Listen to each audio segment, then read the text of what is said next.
What's your personal butterfly effect story? Not mine but my aunt. She was always on time to everywhere. It's trauma left over from her childhood. She lived in the Bronx and worked in Lower Manhattan. That's like a 45 over 60 minute subway ride. So she usually had to get up pretty early to get to work on time. One night, the power in her building went out. Zero idea why. To this day she lives in the same building and no one knows why / it was the only building affected.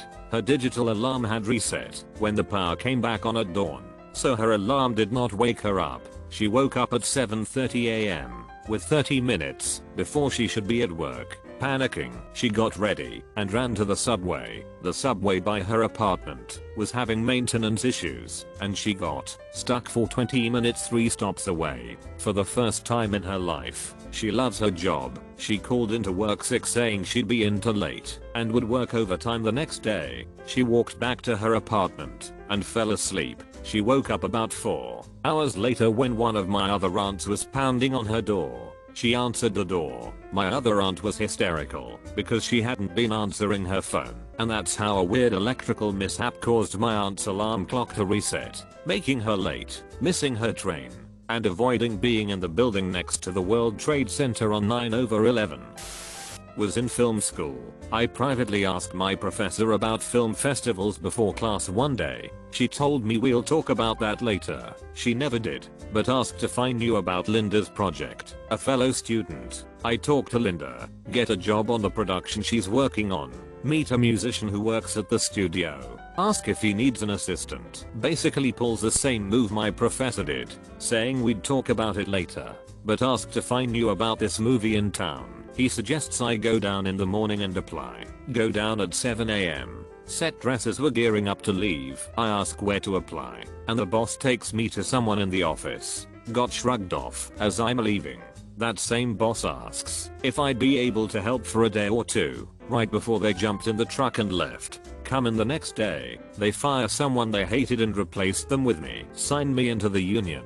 Flash forward a few years and I get a text asking if I could work on set. Never done it before, and only knew my name because they looked at the roster of a period piece shot a few years prior. I was on that list. Despite only working the last 4 days of the movie, they texted that list, and I was the first to reply. Worked on set. My on-set career blew up from that point. Flash forward a few years later, and I'm in Iceland, on top of glacier, hanging out with Chris Pratt and J.K. Simmons, all because I asked my professor if we would ever talk about film festivals.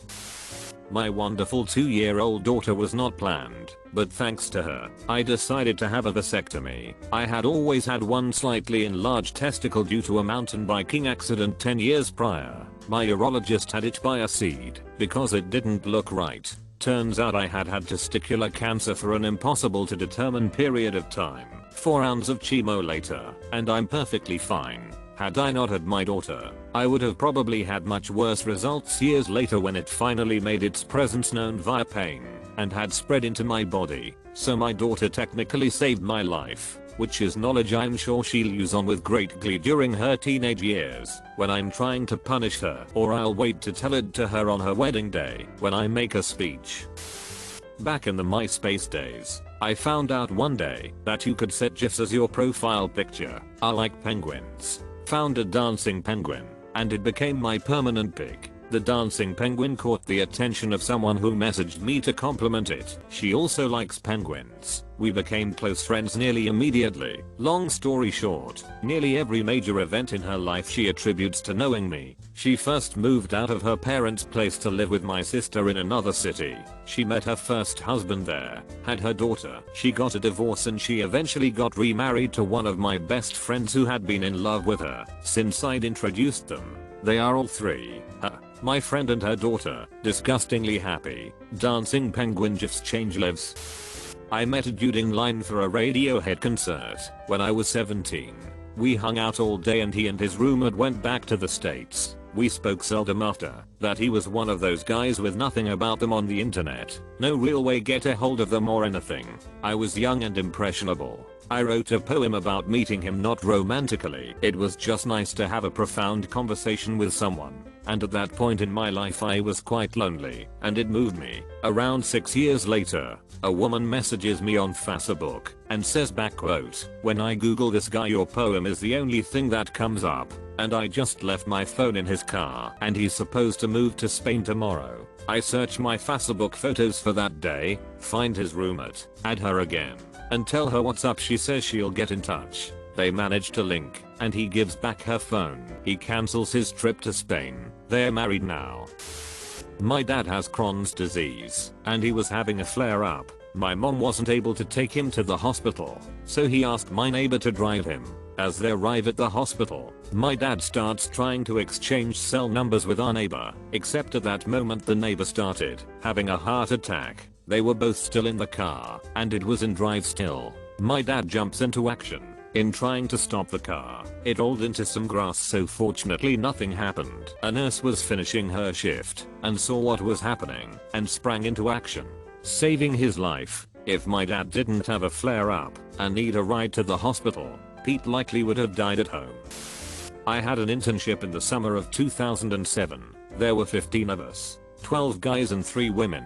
Naturally, the women got a lot of attention from the guy interns. I became pretty friendly with one in particular, but was too shy to make a move. Towards the end of the summer, 2 of the 3 intern women here having a party on the same night. One of them was having a party where it seemed most of the guests were her fellow interns. The other party was being thrown by the one I was friendly with. It was her 20th birthday, so pretty much all the guests were her friends outside of the internship. But she told me, and a couple others, that we could stop by if I wanted. That wasn't my plan. The plan was to go to the party made up of mostly interns, so we could get drunk together. But unfortunately my only connection with any of those guests was their phone numbers, which were stored in my phone.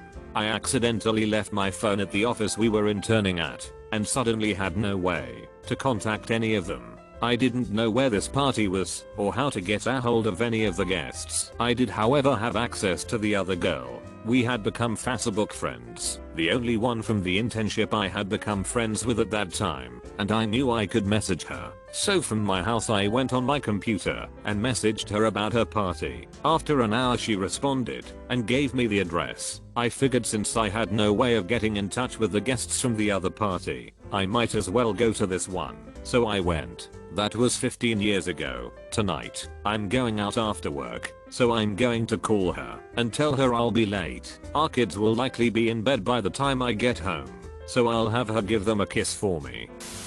This is somewhat recent, so I'm not sure if it counts. Some months back, a girl I met on Hinge had a bad day and FaceTimed me crying. Something had really upset her, and her parents nor friends were answering, so she called me. She said she really wanted to be with somebody, and asked if I'd come over. At this point we had only met in person twice. We hit it off really well, but we were taking it kinda slow. It was 9 PM on a work night and she lived over a half hour away. Typically I'd already be in bed at this time, and I wouldn't have even said yes to hanging out with my best friends if they'd called me. It was so early in our time together that I didn't know if we were even going to work out. But I said yes, which is out of character for me. I held her all night long, and we didn't even so much as kiss. Fast forward to now, and I'm in the best relationship of my life, with a girl that truly loves me the same way I love her. She's motivated me to make changes that have vastly improved my life. I'm more outgoing and spontaneous. I'm a much better person to myself than I ever was before her, and I finally don't feel like I have to figure everything out on my own. She told me that night I comforted her while she was crying was the moment that she knew I was worth settling down for, and was what caused her to catch feelings for me. If I had said no like I normally would have under any other circumstance, we might not be together today or have developed this strong of a relationship, and I'd be living an entirely different life right now. Before I begin, I need to share 2 driving tips my father taught me. First, when stopped at a red light, always leave at least half a car length between your car and the vehicle in front. Second, when stopped like that, slightly turn the car's wheels. Both tips can help in the event a vehicle hits your car from behind. So at the time, I had 2 children, one in preschool and a 10-month-old. On Sunday night, while taking the baby from her backseat car seat, I didn't feel the lock was secure enough. My then husband watched the kids while I went and bought a new one. I wanted to check the lock, so in the store's lot, I tested it in the front passenger seat. I figured when I got home, I'd remove the old car seat and put the new one in the back. Long story, I ended up driving my son to preschool with the baby in the front seat, new car seat. After dropping him off, I was stopped at a red light on a 6-lane beltway. A flatbed trailer carrying barbed wire was 8 feet in front. My wheels were turned to the left. A metro bus, doing over 50 miles per hour, hit me from the back. My car was pushed to the left onto a green space, past the tractor trailer, through a green light intersection, and around 30 feet beyond, the back of my car. A diesel Mercedes, a gift from my father several months before to replace my gas-fueled Jeep, was so compressed from the hit, it seemed to disappear. I checked, the baby didn't move her, and she was confused but fine. I was fine. The man in the tractor trailer had been thrown through the back windows, entangled in the barbed wire and dead. First responders said they expected to find me impaled and on fire. So, because of the diesel car, my father's driving tips, and buying a new car seat the night before, but lacking time to place it in the back, we survived an accident when the odds were against us.